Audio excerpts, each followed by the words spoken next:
Artificial intelligence has quietly grown from an abstract academic concept into the single most transformative force in modern American life.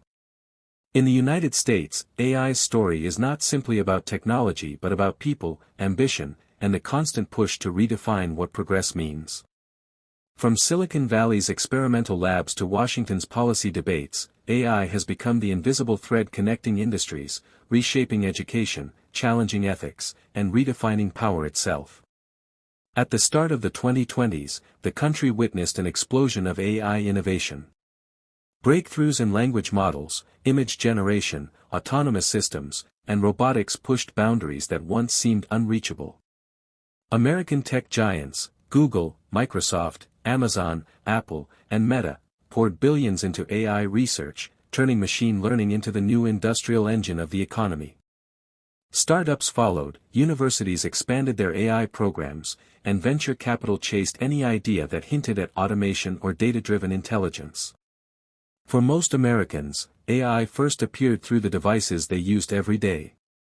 Virtual assistants that understood speech, recommendation systems that predicted preferences, and cars that could park or drive themselves. Slowly, the technology moved from convenience to dependence. People began using AI to plan vacations, write essays, make art, and even diagnose medical conditions. What had once been science fiction became part of normal life. But as AI matured, so did the questions. Lawmakers began struggling with how to regulate a technology that evolves faster than the legal system. Ethical concerns about bias, misinformation, privacy, and surveillance emerged. Could algorithms be trusted to make decisions about hiring, healthcare, or justice? Would automation replace more jobs than it created? Economists argued that AI would boost productivity and lower costs, but unions and educators worried about displaced workers.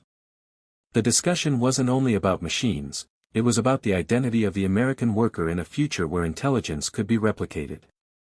In Silicon Valley, optimism remained unshaken. Engineers believed that AI would unlock a new industrial revolution. Factories equipped with intelligent robots would operate with precision around the clock. Farms would use AI-guided drones to monitor crops. Smart cities would regulate energy use and traffic flow automatically. In this vision, AI promised a future of efficiency and abundance. However, beneath the optimism lay uncertainty. Not every American town had access to the same level of technology, and not every citizen felt prepared to adapt. Education became a central battlefield. Schools began experimenting with AI-based tutoring systems that adjusted lessons to each student's pace. Universities integrated AI ethics and data science into their curricula. The U.S. government encouraged STEM programs to prepare the next generation of coders and data analysts. But not everyone. By the early 2030s, artificial intelligence was no longer a futuristic concept in America, it had become the backbone of its economy and daily life.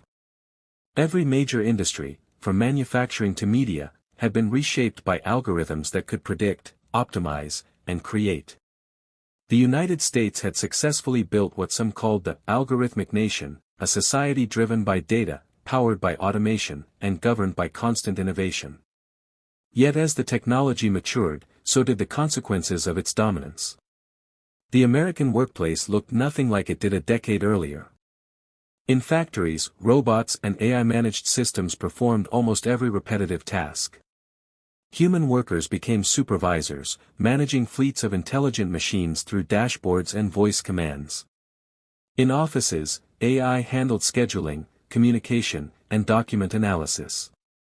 Even creative fields, advertising, design, journalism, leaned heavily on automation. AI could analyze trends, generate campaigns, and even produce news summaries within seconds. This productivity surge boosted profits across corporate America, but it also deepened inequality. High-skilled workers who could design, interpret, and manage AI systems earned record incomes. Those without technical training found themselves pushed into low-wage service roles or entirely replaced by software. The U.S. government recognized the growing divide and launched a nationwide initiative called AI for All. It offered free technical training through community colleges and online platforms, aiming to create a workforce capable of adapting to the machine era. Despite these efforts, millions still struggled to find a place in the new economy. Automation had removed not only jobs but also the sense of purpose that came with work.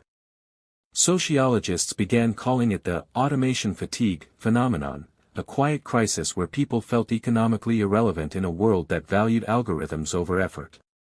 In the corporate world, AI-driven decision-making became standard. Companies no longer relied solely on human judgment.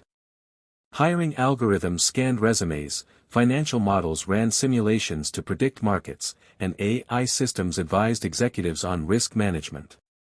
Some boardrooms even included autonomous AI consultants, programs capable of analyzing global data in real time and suggesting strategic moves.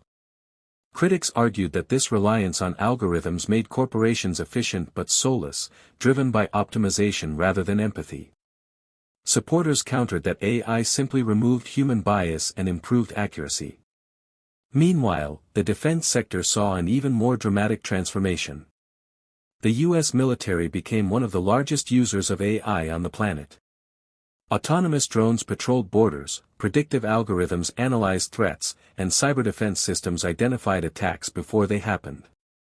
The Pentagon created the AI Command, a centralized hub responsible for integrating artificial intelligence into every branch of the armed forces. By the 2040s, artificial intelligence was no longer a tool that Americans used. It had become a silent partner in almost every aspect of life. The nation that once led the world through industrial and digital revolutions now lived inside an AI-driven ecosystem where the line between human intention and machine decision blurred. The United States had become the most connected, data-rich society in history, but beneath the convenience and efficiency, questions about identity, morality, and meaning began to surface in ways no one could have predicted. In daily life, Americans interacted with AI as naturally as they once did with electricity.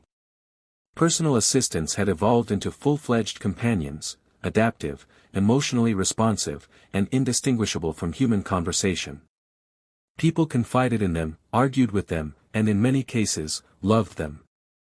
Psychologists warned that emotional dependence on artificial entities was reshaping how humans understood relationships. Divorce rates fell, but so did genuine human intimacy. Many chose AI partners who could never betray, disappoint, or disagree too strongly. The emotional simplicity was comforting but also isolating.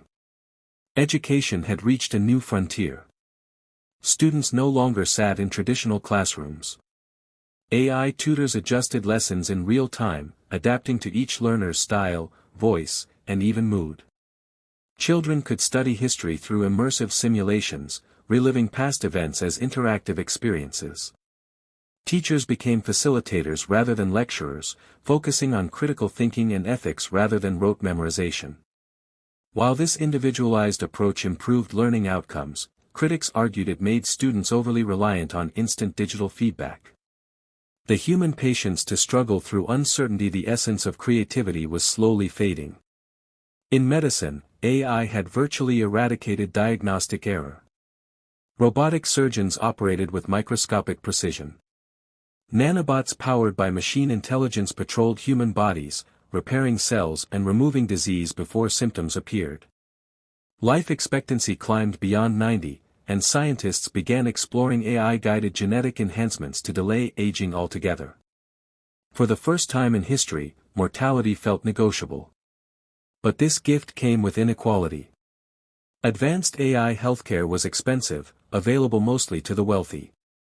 America's class divide deepened into what some called the biological gap, the separation between those who could afford algorithmic longevity and those who could not. Economically, the United States had entered what economists called the post-labor age. Traditional employment had shrunk to a fraction of what it once was. The government introduced a universal basic income funded by taxes on AI-driven corporations. Citizens received enough to survive comfortably, freeing people to pursue art, science, or leisure. On the surface, it looked like utopia. No one was forced to work simply to live. But a deeper question line.